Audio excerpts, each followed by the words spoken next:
Want to use the Tawk.to mobile app? The Tawk.to app lets you chat with website visitors, reply to support tickets, monitor live traffic, and manage your customer support from anywhere using your Android or iPhone.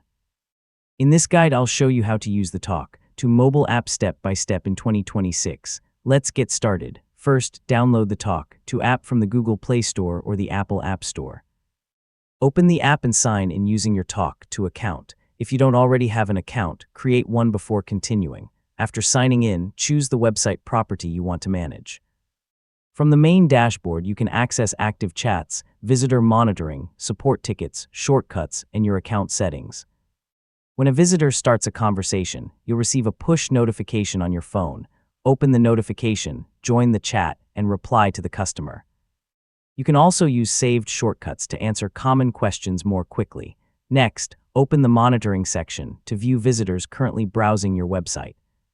You can also create, update, and reply to support tickets directly from the app, making it easy to stay connected even when you're away from your computer.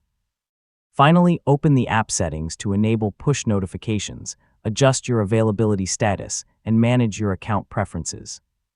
Enabling notifications helps ensure you never miss an important customer message while you're on the go. And that's how to use the Tawk.to mobile app. With the mobile app, you can manage chats, monitor visitors, respond to tickets, and stay connected with your customers from almost anywhere. Thanks for watching, and I'll see you in the next tutorial.